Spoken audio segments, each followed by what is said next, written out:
Hello friends, मैं doctor Taufeeq Hussain, associate professor in higher education. आज हम मध्यकालीन भारतीय इतिहास की चर्चा करेंगे, जो आपका प्रथम पेपर है। आपके सेकेंड ईयर में 2 पेपर होंगे, फर्स्ट ईयर की भांति ही, जिसमें पहला पेपर है वो मध्यकालीन भारत का इतिहास है। मध्यकालीन भारतीय इतिहास को 2 भागों में विभाजित किया जाता है। 1000 ईस्वी से 1526 ईस्वी का काल है, वो दिल्ली सल्तनत के नाम से जाना जाता है, या सल्तनत काल के नाम से जाना जाता है, क्योंकि इस काल में ज़्यादातर शासकों की राजधानी है वो दिल्ली रही, इसलिए इसको दिल्ली सल्तनत कहा जाता है। 1526 से 1707 अर्थात औरंगजेब की मृत्यु तक का काल है वो मुगल काल कहलाता है, क्योंकि इस काल में मुगल शासकों ने भारत पर शासन किया, और उसके पश्चात उत्तर मुगल काल कहलाता है। तो हम सल्तनत काल की जब चर्चा करें तो सल्तनत काल के स्रोत की चर्चा है वो हम कर रहे हैं, जो कि आपको नोट्स है वो प्रोवाइड करा दी गए हैं। आप इन सोर्सेज को अध्ययन करें। इसके बारे में हम डिटेल में बाद में चर्चा करेंगे। आज हम मोहम्मद गजनवी के बारे में चर्चा करेंगे। देखिएगा, दिल्ली सल्तनत की स्थापना का जो श्रेय है वो कुतुबुद्दीन ऐबक को जाता है, जो गुलाम वंश का प्रथम शासक था, जो तुर्की था। कुतुबुद्दीन ऐबक ने भारत में जो तुर्की साम्राज्य की जो स्थापना की, दिल्ली सल्तनत की स्थापना की, उससे पूर्व के जो कुछ तुर्क जो शासक हैं उसके बारे में जानना हमें ज़रूरी है। तो देखिएगा, वैसे भारत के अंदर जो इस्लाम का प्रवेश है या तुर्क आक्रमणकारियों का जो प्रवेश है, इससे पहले भी भारत में मुस्लिम्स के आक्रमण हुए। मध्यकाल की एक विशेषता ये है कि मध्यकाल में अरब के क्षेत्र में, इराक के आसपास इस्लाम धर्म का उदय हुआ मोहम्मद साहब के नेतृत्व में। और इस्लाम जो धर्म है वो केवल धार्मिक क्षेत्र में नहीं, अपितु राजनीतिक सत्ता भी उन्होंने स्थापित की और एक विशाल साम्राज्य स्थापित करना चाहते थे। और इस विशाल साम्राज्य की महत्वाकांक्षा ने उन्हें भारत में अपना साम्राज्य स्थापित करने के लिए प्रोत्साहित किया। यद्यपि भारत में इस्लाम का प्रवेश है वो मोहम्मद बिन कासिम के समय से हो जाता है, और मोहम्मद बिन कासिम है वो भारत का प्रथम मुस्लिम आक्रमणकारी है वो माना जाता है, जिसने 712 ईस्वी में भारत के सिंध और मुल्तान पर आक्रमण किया। और ये मोहम्मद बिन कासिम है वो ईरान के शासक अल हजाज का सेनापति था, और इसे भारत पर आक्रमण करने के लिए इराक के शासक अल हिजाज के द्वारा ही भेजा गया था। उस समय भारत के जो 2 महत्वपूर्ण प्रांत सिंध और मुल्तान थे, और वहाँ का शासक राजा दाहिर था, जिसकी राजधानी आलोर थी। मोहम्मद बिन कासिम ने सिंध और मुल्तान पर आक्रमण किया, और सिंध और मुल्तान पर आक्रमण करने का जो प्रमुख उद्देश्य था, जैसा कि मैंने पहले बताया, साम्राज्यवादी महत्वाकांक्षा थी, अपने साम्राज्य का विस्तार करना था। और दूसरा, हम कह सकते हैं कि उस समय इराक से श्रीलंका जाने वाले जो जहाज़ हैं वो जब अरब सागर से गुजरते थे, तो कुछ इतिहासकार ये कहते हैं कि सिंध के जो डाकू थे वो उनको लूट लेते थे। और ऐसी स्थिति में अल हजाज ने उनका मुआवजा मांगने के लिए दाहिर से कहा, लेकिन दाहिर ने मुआवजा देने से मना कर दिया। तो ऐसी स्थिति में मोहम्मद बिन कासिम ने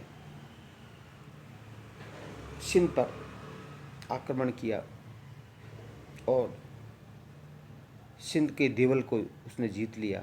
रावल के किले पर भी आक्रमण किया। जब सिंध पे आक्रमण किया तो ऐसी स्थिति में राजा दाहिर की जो पत्नी थी, बहादुर पत्नी थी रानी बाई, इसके नेतृत्व में मोहम्मद बिन कासिम का मुकाबला किया और मोहम्मदन कासिम ने रावर के किले पर जब अधिकार कर लिया, तो ऐसी स्थिति में रानी बाई ने के नेतृत्व में अनेक महिलाओं ने जौहर किया। तो भारतीय इतिहास में पहले जौहर का उल्लेख है वो मोहम्मद बिन कासिम के समय में हुआ और रानी बाई ने किया, ये उल्लेख हमें मिलता है। रावर को जीत लेने के बाद मोहम्मद बिन कासिम ने ब्राह्मणवाद नामक नगर पर अधिकार किया और उसके पश्चात सिंध की राजधानी आलोर पर आक्रमण करके उस पर अधिकार कर लिया और यहीं दाहिर की है वो मृत्यु हो जाती है।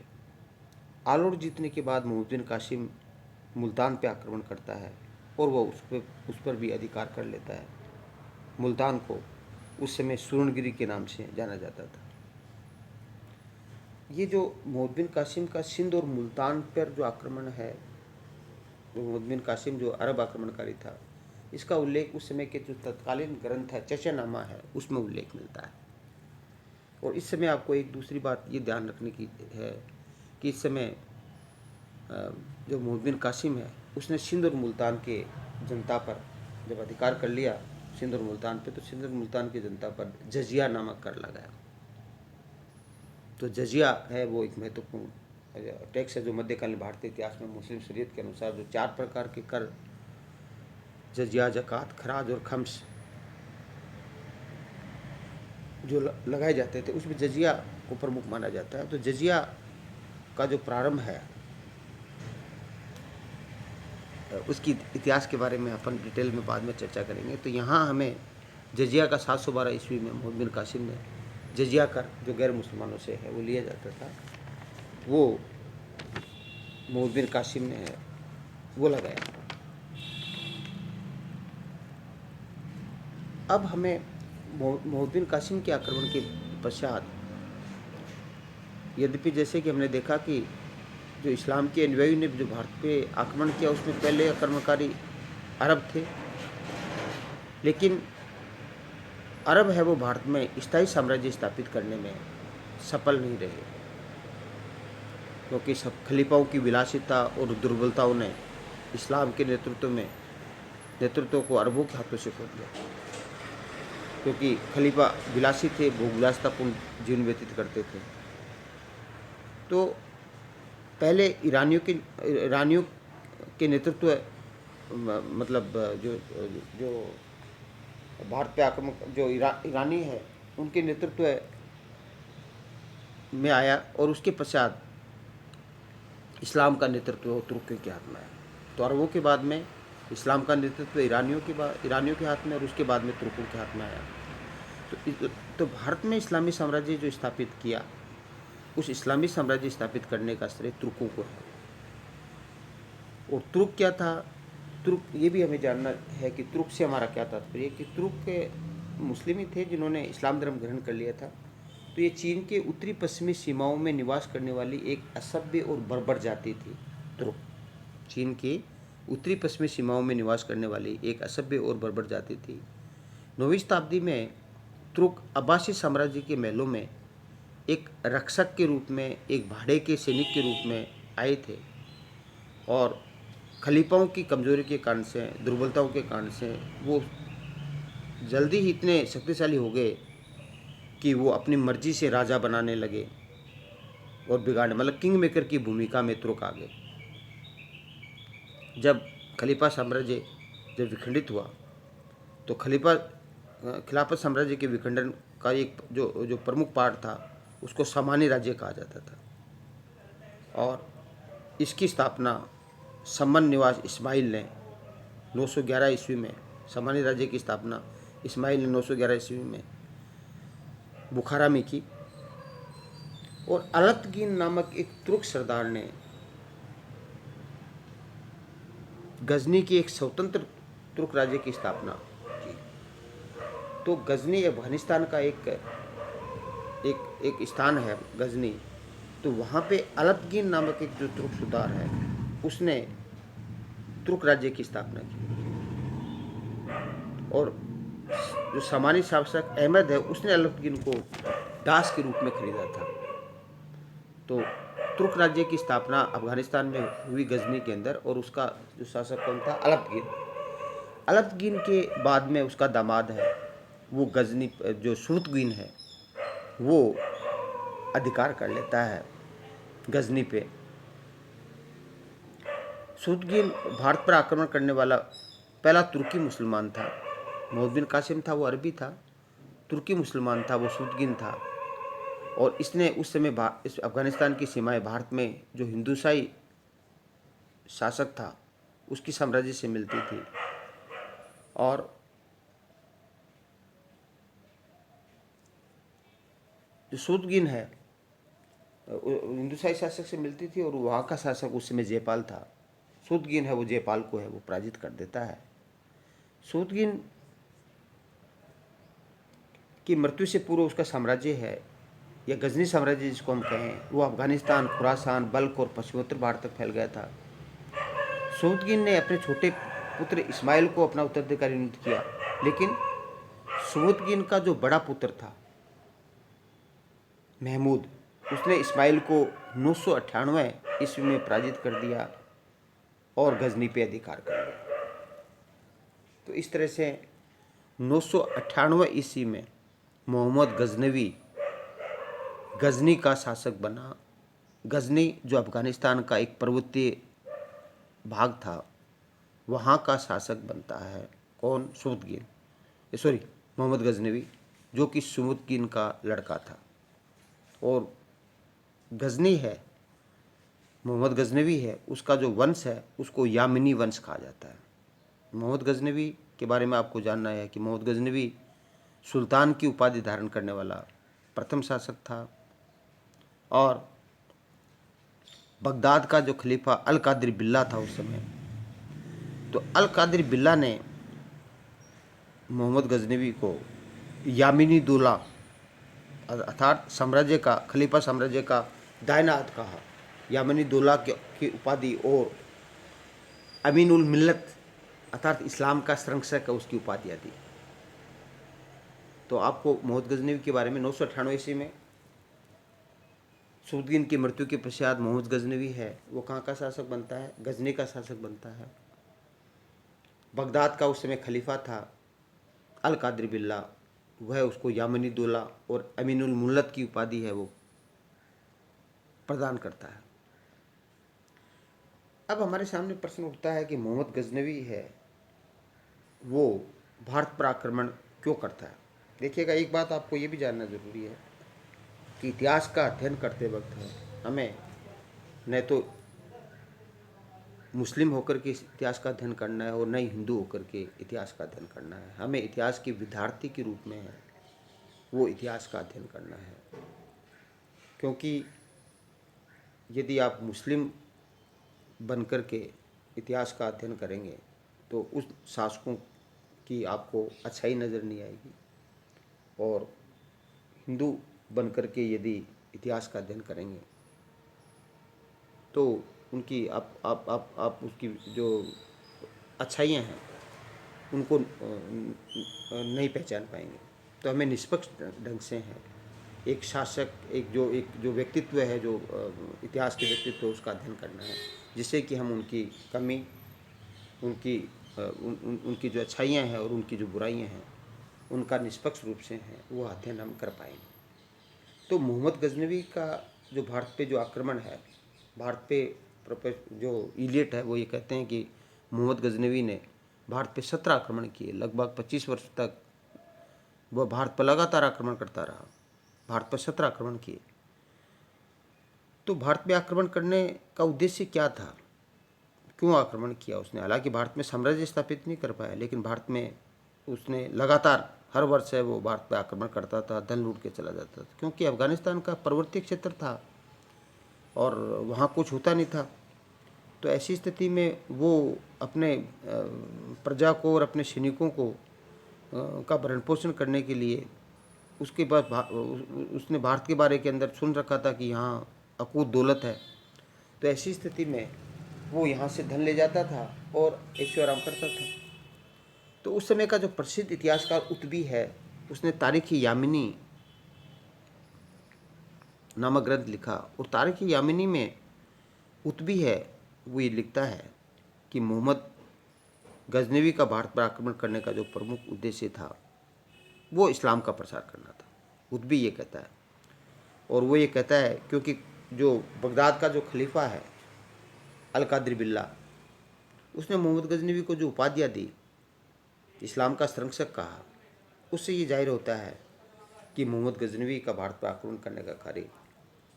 करने का जो उद्देश्य था वो इस्लाम धर्म का प्रचार करना था। लेकिन एक इतिहासकार हुए हैं मोहम्मद अबीब, जो मोहम्मद गजनवी नामक एक पुस्तक, मोहम्मद गजनवी पर उन्होंने एक पुस्तक की रचना की।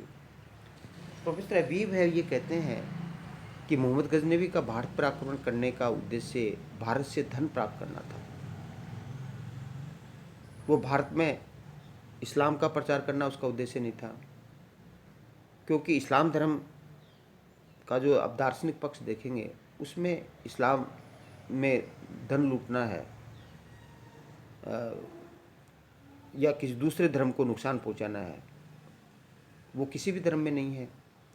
तो ऐसी स्थिति में मोहम्मद गजनवी ने भारत पर आक्रमण किया और यहाँ के अकूत धन लूटा, यहाँ के मंदिरों को लूटा। उससे इस्लाम को नुकसान, इस्लाम धर्म का प्रचार तो दूर, इस्लाम धर्म की छवि खराब हुई, लोगों के मन में इस्लाम धर्म के प्रति घृणा पैदा हुई। तो इसलिए ये नहीं कह सकते कि उन्होंने इस्लाम के लिए अच्छा काम किया। इस्लाम धर्म के लिए, इस्लाम धर्म उसके आक्रमणों से इस्लाम धर्म के प्रति लोगों के अंदर वो घृणा पैदा हुई, क्योंकि धार्मिक स्थलों को लूटना है वो धर्म के खिलाफ थी। तो प्रोफेसर अबीब ये कहता है कि मोहम्मद गजनवी है, उसकी एक तत्कालीन उसकी आवश्यकता थी, और उसको ये पता चलता कि मक्का के अंदर भी है, मक्का मदीना जो मुसलमानों का एक प्रमुख तीर्थ स्थल है, वहाँ भी उसको ये पता चलता है कि वहाँ धन छिपा हुआ है। तो ऐसी स्थिति में वो वहाँ भी लूटता, वो एक तरह से लुटेरा था, प्रोफेसर अभी भी ये कहते हैं।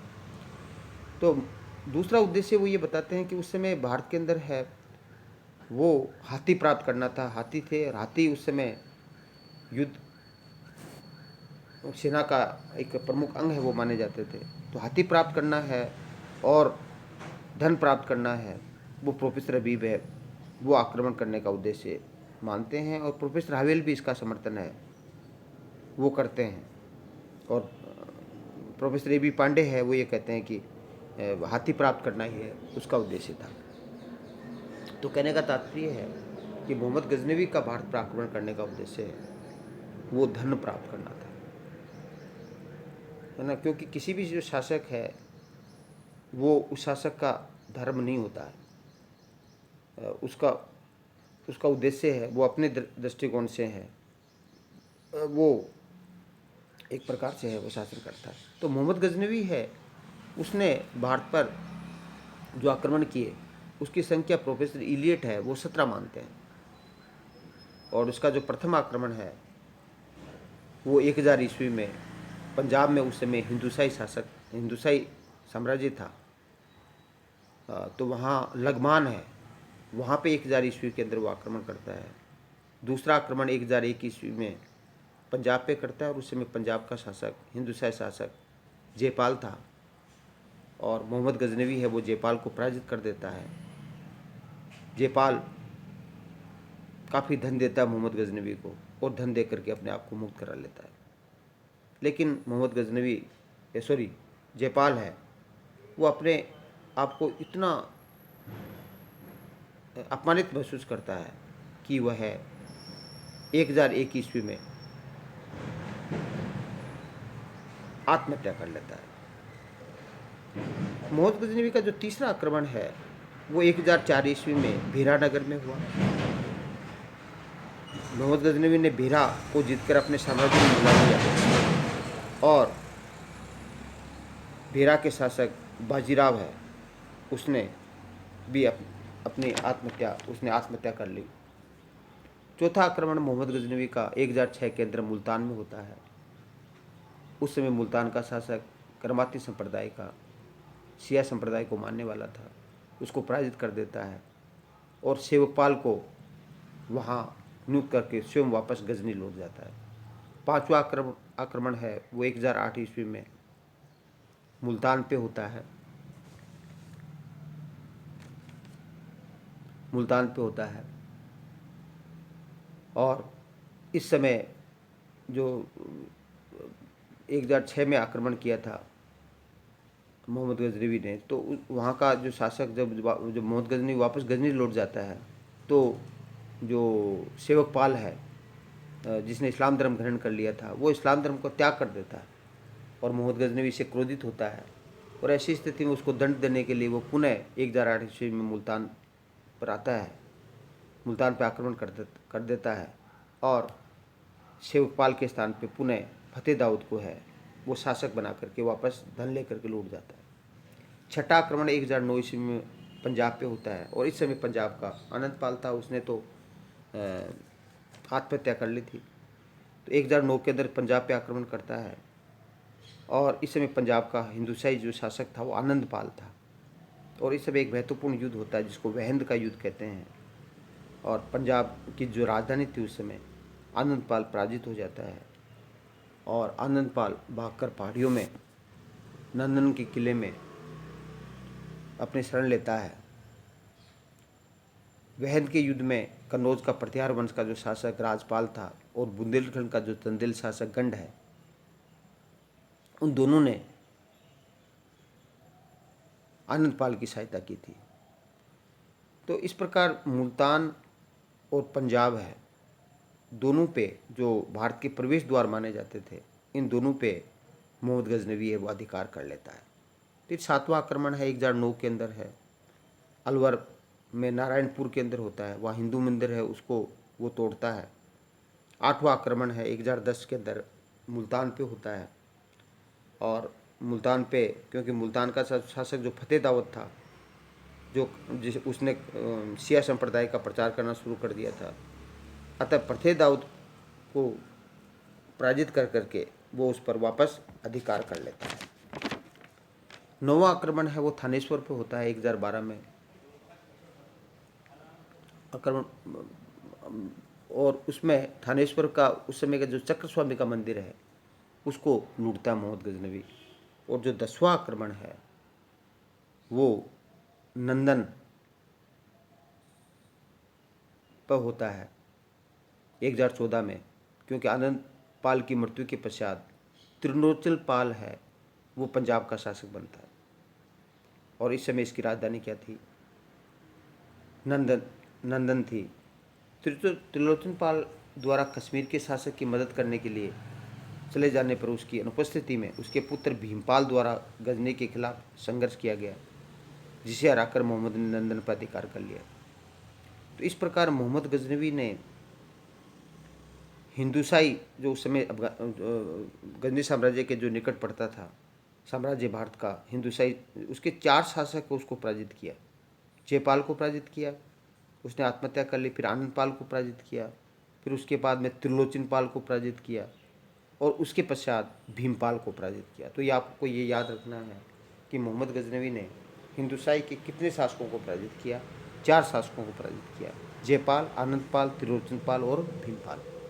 11वां आक्रमण है मोहम्मद गजनवी का कश्मीर पे होता है, क्योंकि त्रिलोचन पाल की सहायता की थी इस समय जब मोहम्मद गजनवी ने त्रिलोचन पाल पे आक्रमण किया था तो कश्मीर के शासक ने सहायता की थी, तो इसलिए मोहम्मद गजनवी है वो कश्मीर पर आक्रमण करता है और 1015 में कश्मीर का जो प्रसिद्ध दुर्ग है लोहकोट दुर्ग है उस पर वो आक्रमण करता है, लेकिन वो असफल रहता है।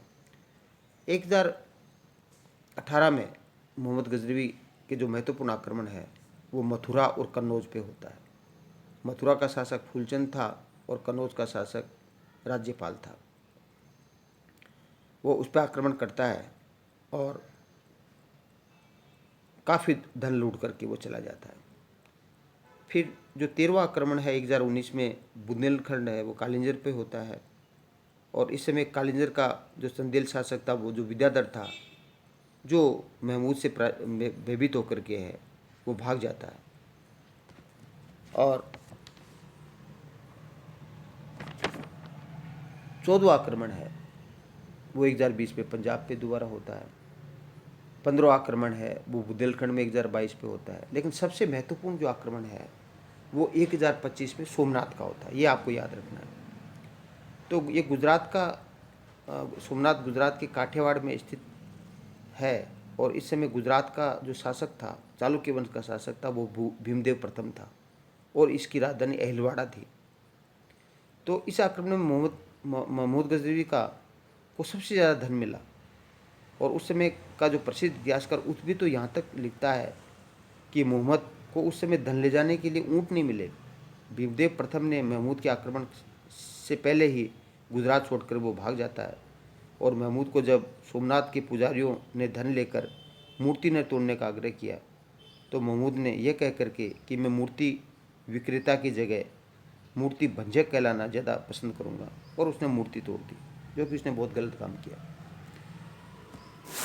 सोमनाथ के मंदिर पर आक्रमण के समय महमूद ने राजस्थान के मार्ग से सोमनाथ पहुंचा, किंतु वह सोमनाथ के मंदिर को लूट लेने के पश्चात वह राजस्थान से न होकर के कच्छ के रण से होता हुआ, सिंध से होता हुआ वह गजनी लौट जाता। राजस्थान के मार्ग से उसके वापस न लौटने का मुख्य कारण यह माना जाता है कि उसके विरुद्ध मालवा के तत्कालीन शासक भोज परमार द्वारा मोर्चाबंदी कर ली गई थी, और उसके बाद में सोमनाथ के मंदिर का पुनर्निर्माण है वो कुमारपाल चालुक्य वो करवाता है। तो सोमनाथ का आक्रमण है वो मोहम्मद गजनवी का महत्वपूर्ण आक्रमण होता है, क्योंकि उसको पता चला विभिन्न साक्ष्यों से, स्रोतों से, कि सोमनाथ के मंदिर में अकूत धन संपत्ति है। तो ऐसी स्थिति में वो सोमनाथ के मंदिर को लूटता है। और अंतिम आक्रमण है वो 1027 में सिंध पे होता है, शत्रु आक्रमण माना जाता है। और सिंध, क्योंकि जो सिंध के जाटों ने उसको तंग किया था, और इसलिए वो जाते समय सिंध के जाटों को दंडित करने के लिए उसने सिंध पे वो आक्रमण है वो किया। और अंत के अंदर जो गजनी के अंदर ही 1030 के अंदर है वो मोहम्मद गजनवी की मृत्यु हो जाती है। तो हमारे सामने प्रश्न उठता है कि मोहम्मद गजनवी ने भारत पे आक्रमण किया, लगातार आक्रमण किया, और भारतीय यहाँ की राजनीतिक स्थिति अच्छी न होने के कारण से इसका प्रबल विरोध है वो भारतीय शासक नहीं कर सके। तो मोहम्मद गजनवी के आक्रमण का प्रभाव एक तो ये पड़ा कि भारतीय शासकों की जो सैनिक कमजोरी है वो विदेशियों के सामने परिलक्षित हो गई, और जो विदेशी आक्रमणकारी हैं वो भारत में आक्रमण करने के लिए प्रोत्साहित हुए, क्योंकि मोहम्मद गजनवी ने लगातार आक्रमण किया, लूट के ले जाता था, कोई विशेष प्रतिरोध का उसको सामना नहीं करना पड़ता था। तो ऐसी स्थिति में विदेशी जो है वो एक प्रोत्साहित हुए, मोटिवेट हुए भारत पर आक्रमण करने के लिए। दूसरा क्या था कि इसके आक्रमण का प्रभाव कि उस समय भारत के जो प्रवेश द्वार था वो पंजाब और मुल्तान था, और दोनों ही विदेशियों के हाथ में चले गए। तो एक प्रकार से भारत की जो सीमा है, सीमा का जो प्रहरी थे पंजाब और मुल्तान, वो विदेशियों के हाथ में चले जाने के कारण से एक प्रकार से हमारी जो सीमाएं हैं वो असुरक्षित हो गई। तीसरा प्रकार कि मोहम्मद गजनवी ने भारत पर बड़े पैमाने पर मंदिरों और मूर्तियां तोड़ी। तो इससे हमारी जो भारतीय कला है, विशेष रूप से हम स्थापत्य कला कह सकते हैं, तो स्थापत्य कला को गहरा नुकसान पहुंचा, और बहुत समय तक उसकी भरपाई नहीं हो पाई। तो हमारी स्थापत्य कला को मोहम्मद गजनवी ने नुकसान पहुंचाया, और आर्थिक नुकसान होने के कारण से, क्योंकि मोहम्मद गजनवी ने अकुत धन संपदा है वो ले गया वो गजनी। तो ऐसी स्थिति में जो विकास का मार्ग है वो अचानक है वो रुक गया। मोहम्मद गजनवी की सफलता के कारण तो एक तो हमारी कमजोरी थी कि हम संयुक्त रूप से हमारे शासक संयुक्त रूप से उसका मुकाबला नहीं कर सके, और दूसरा उसका इंथुजियाज्म था, लगातार उसको सफलता मिल रही थी। तो उस सफलता के कारण से वो प्रोत्साहित हुआ, और भारत में यहाँ अनेक प्रकार के हमारा सामाजिक ढांचा, राजनीतिक ढांचा वो उसके लिए उत्तरदायी था। जबकि एक मोहम्मद गजनवी के पास घुड़सवार सेना भी थी, तो उसका सेनापतित्व और घुड़सवार सेना और इस्लाम का भी हम कह सकते हैं कि नया धर्म था, तो उसका इंथुजियाज्म है उसकी वजह से भी है उसको भारत के अंदर सफलता मिली।